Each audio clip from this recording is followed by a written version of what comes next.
시카고 방세 시간입니다. 불가사의라는 말 아시죠? 불가사의. 본래 이것은 불교 경전에서 나온 말인데 사전적인 의미가 있습니다. 그것은 사람의 생각으로는 미루어 헤아릴 수 없는, 다른 뜻은 사람의 힘이 미치지 못하고 항상 상상조차 할 수 없는 그런 오묘한 것이라 그렇게 말을 한답니다. 살다 보면 우리 삶 속에 이 불가사의한 일들이 참 많지요. 역사적으로도 불가사의한 일이 많습니다. 그러나 보통 불가사의라 그러면 건축물을, 인간이 만든 건축물을 이야기할 때 사용합니다. 세계 7대 불가사의 건축물 뭐 이런 말 하지요. 물론 시대에 따라 선정되는 건축물이 달라질 수 있습니다. 그러나 현재 가장 근대에 만난 것이 있습니다. 그것은 뭐냐면은 스위스의 영화 제작자 겸 탐험가가 있습니다. 베르나르드 베브라는 사람입니다. 그분이 1990년부터 2005년까지 세계 1억 명에 1억 명 가까이에게 세계 기념비적 건물들 200개를 선정해서 그 가운데 정말 괜찮은 좀 불가사의한 건축물이 무엇인가 하는 것을 또 여론을 모았습니다. 뭐 그냥 여론으로 하는 것이 아니라 전화로 또 여러 가지 방법으로 직접 연락을 할 수 있도록 해서 세계 1억 명 사람들이 그것을 전화 참여했습니다. 인터넷도 통해서 혹은 전화를 통해서 했는데 21개 후보로 압축했습니다. 21개 압축했던 건축물 중에서도 최종적으로 7개의 건축물을 발표했습니다. 일컬어서 베르나르도 베브의 뉴 세븐 원더링 세계 7대 불가사의를 발표했습니다. 2007년 7월 7일이었습니다. 1억 명이 투표를 했단 말이죠. 아니 1억 명이 전화로 좀 했습니다. 혹은 이메일로 했습니다. 7개 건축물이 나와서 일컬어 베르나르도 베브의 뉴 세븐 원더. 첫째는 페루 남미죠. 남부 페리의 잉카 제국 유적지인 마추픽추입니다. 16세기에 세워진 건물이랍니다. 두 번째는 브라질 리오데자네이루의 예수상 1922년부터 5년 공사를 통해서 30m 높이입니다. 세 번째는 멕시코 유카탄에 있는 마야 유적지 9세기에 세워진 것이라 그럽니다. 365계단이 유명하죠. 넷째는 중국의 만리장성이죠. 기원전 7세기에 시작해서 명나라 때까지 계속 이루었다 그럽니다. 보통 중국 사람들은 참 거짓말이 많습니다. 한 몇천 메터 놔두고 그리고는 만리 이렇게 이야기한다 그러지만 실제로는 2만 마일 가까이 2만 리 가까이 된다 그럽니다. 대단한 것이죠.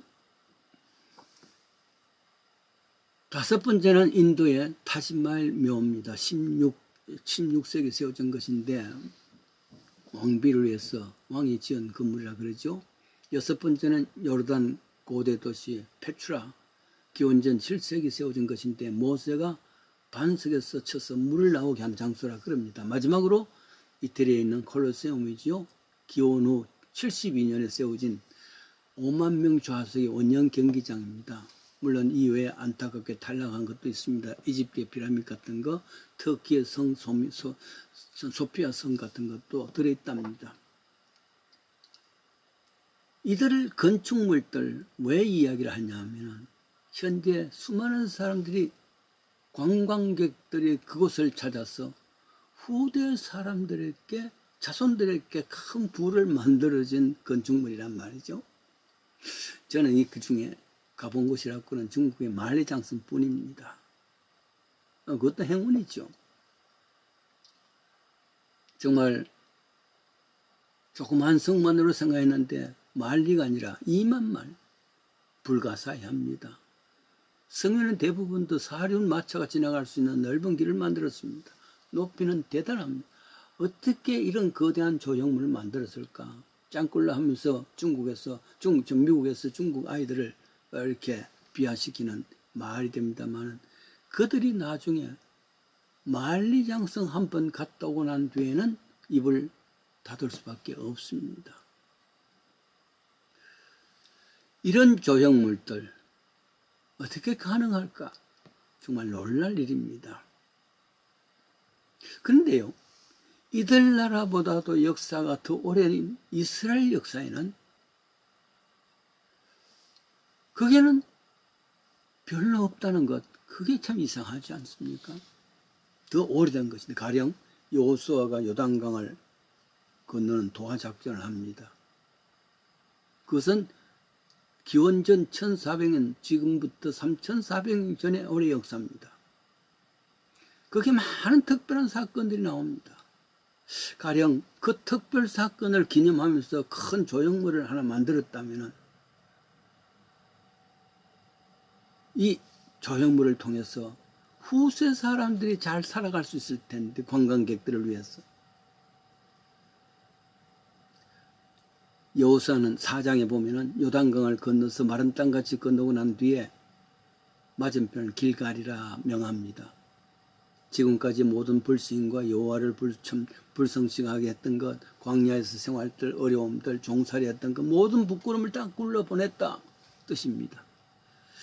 그런 곳에 거대한 조형물 하나 만들어 놓고 후세에 자랑하면서 옛날 우리 조상들이 이곳을 마른 땅같이 건넜단다. 그러면 수많은 관광객들, 지금 안 그래도 성지 순례가 많지 않습니까? 그러면 이런 곳이 있다면 성지 순례가 될 것이고, 모세가 죽어서 만약에 무덤이 있다면 그 무덤을 조형물을 거대하게 만들어 놓았다면 그 무덤 찾기 위해서 또 수많은 관광객들이 올 텐데, 그러면 후세 사람들이 모세 때문에 잘 살 수 있을 텐데, 그렇죠? 그런데요, 지금은 있는지 없는지 모르겠지만 요단강을 기적적으로 건너고 난 뒤에, 건널 때에 요단강물에 있던, 갈라졌으니까 요단강 중앙에 있던 돌들 하나씩 각 지파, 12지파가 있습니다. 하나씩 갖고 오라 그랬습니다. 조그만 돌들 갖고 왔겠죠. 길가로 왔습니다. 거기에 12돌을 쌓았습니다. 보잘것없습니다. 거기에 건축물 하나 세웠다면 엄청 많은 무슨 참 기념 조형물 하나 세웠다면 대단할 텐데 그냥 12돌이야. 그리고는 성경에 보면은 이 12돌의 의미가 뭐냐? 그 무덤으로 쌓았으니까. 그 돌무덤을 보면서 이 강을 여호와께서 마른 땅까지 같이 건너게 했다. 그렇게 신앙 고백하는 것이랍니다. 생각해 보면은 만약에 그 땅에 이런 조형물 거대한 것을 세웠다 그러면은 여호와 하나님은 은혜 없습니다. 그 건축물에 온갖 지성을 다하고 그 건축물의 모든 예배와 또 헌신이 있을 줄. 그러니까 가리키는 달은 보지 않고 그냥 손가락만 보는 겁니다.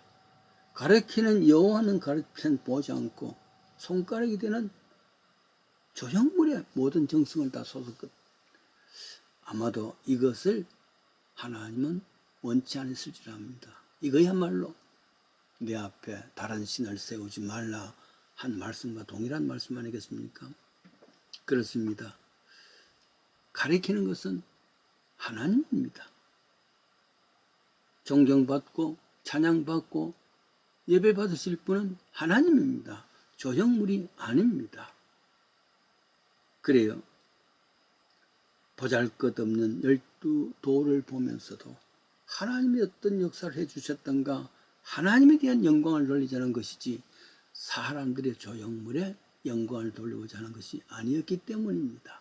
이게 비밀입니다. 이 건축의 비밀. 세계 1억 명이 참수했던 그런 세계 7대 불가사의 건축, 그것보다 더 귀한 것이 요단강 건너편에 있던 보잘것없는 12돌입니다. 하나님의 역사, 하나님의 은혜, 거기 가는 것이 이 모든 건축물보다 더 큰 비밀이다. 이 비밀을 가질 수 있기를 원합니다.